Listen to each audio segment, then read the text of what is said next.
ില്ല ചില സാഹചര്യത്തിൽ അച്ഛനും അമ്മയ്ക്കൊക്കെ ഷുഗർ ഉണ്ട്, അതുപോലെ ഫാമിലി ഹിസ്റ്ററി സ്ട്രോങ് ആയിട്ട് ഷുഗർ ഉള്ളവരാണെങ്കിൽ ആ സമയത്ത് അത് കാണിച്ചു, അതുപോലെ തന്നെ ഇൻസുലിൻ റെസിസ്റ്റൻസ് ഉണ്ടായി, അതുപോലെ തന്നെ പിന്നീട് അത് തുടരാനുള്ള സാഹചര്യം കൂടുതലാണ്. അപ്പം അതുകൊണ്ട് പ്രത്യേകിച്ച് ഫീഡിങ് ഒക്കെ കഴിയുമ്പോഴാണ് കുറച്ചും കൂടി പുറത്തേക്ക് കണ്ടു തുടങ്ങുന്നതായിട്ട് എൻ്റെ എക്സ്പീരിയൻസിൽ ഞാൻ പറയാം.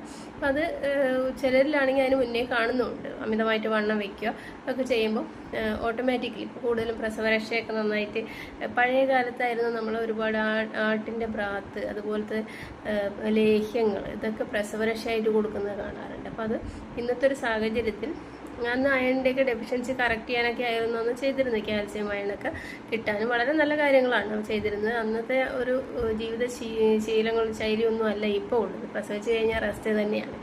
അന്നെന്ന് പറഞ്ഞു കഴിഞ്ഞാൽ റെസ്റ്റൊന്നും അത്ര ഉണ്ടാകാറില്ല. കൂടുതൽ പേരും ജോലിക്ക് പോയി തുടങ്ങുന്ന ആ സമയത്ത് തന്നെ പ്രസവിച്ച കുറച്ച് നാളുകൊണ്ട് തന്നെ ജോലിക്ക് പോയി തുടങ്ങുന്ന സാഹചര്യമുണ്ട്. ഇപ്പോൾ ഇന്ന് അങ്ങനെ ജോലിക്ക് പോവുകയാണെങ്കിൽ തന്നെ അത്രയും ഹെവി ആയിട്ടുള്ളൊരു വർക്കുകളൊന്നും തന്നെ ചെയ്യുന്നില്ല എന്നുള്ളതും പ്രധാനമാണ്. അപ്പോൾ അത്രയും അന്ന് കാലത്ത് ഉപയോഗിച്ചിരുന്ന അതേ രീതി ഇന്ന് ഉപയോഗിച്ച് കഴിഞ്ഞാൽ അമിതവണ്ണം ഉണ്ടാവാനും ഷുഗർ ഉള്ളവരാണെങ്കിൽ അത് കൂടുതലായിട്ട് വരാനുള്ള സാഹചര്യങ്ങൾ കൂടുതലാണ്. അപ്പോൾ അതുകൊണ്ട് തന്നെ നമ്മൾ പ്രത്യേകം ശ്രദ്ധിക്കുക. ഇനി മുതൽ നമ്മൾ ഷുഗർ, പ്രഗ്നൻസിയിൽ ഷുഗർ ഉണ്ടെങ്കിൽ അത് ചെക്ക് ചെയ്യാനായിട്ട് പ്രത്യേകം നോക്കണം. ഭക്ഷണം കഴിച്ചിട്ടും കഴിക്കാതെയും ആവറേജ് ഷുഗർ, ഒരു HbA1c എന്ന് പറയും. അത് പ്രഗ്നൻസിയുടെ കാര്യം മാത്രമല്ല പറയുന്നത്, എല്ലാവരും ഇപ്പോൾ ഷുഗർ ഉള്ളവരൊക്കെ ചെക്ക് ചെയ്യേണ്ടത് തന്നെയാണ്. HbA1c ഒരു 3 months കൂടുമ്പോൾ അല്ലെങ്കിൽ 6 months കൂടുമ്പോൾ ഒന്ന് ചെക്ക് ചെയ്ത് നോക്കാനായിട്ട് പ്രത്യേകം ശ്രദ്ധിക്കുക. അല്ലാതെ ഏതെങ്കിലും ഒരു ഷുഗർ മാത്രം നോക്കിയിട്ട് അത് കൺട്രോളായി എന്ന് വിചാരിച്ച് ഇരിക്കാതിരിക്കുക. Okay, take care. എന്നോട് ഒരുപാട് പേര് ഇങ്ങനെ പറഞ്ഞുകൊണ്ടാണ് ഞാനത് നിങ്ങളുമായിട്ട് ഷെയർ ചെയ്യുന്നത്.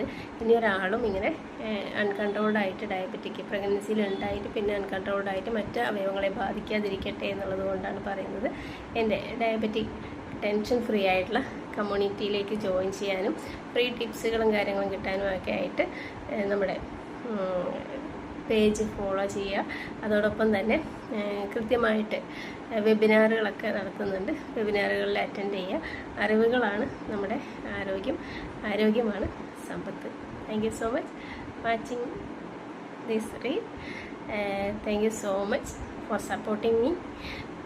ലൈക്ക് ചെയ്യുക, ഷെയർ ചെയ്യുക, കമൻറ്റ് ചെയ്യുക. നിങ്ങളുടെ അനുഭവം, നിങ്ങൾ ആർക്കെങ്കിലും ഇതുപോലെ പ്രഗ്നൻസിയിൽ ഷുഗർ ഉണ്ടായി എന്നിട്ട് അത് പിന്നെ തുടരുന്നുണ്ടെങ്കിൽ അറിയിക്കുക.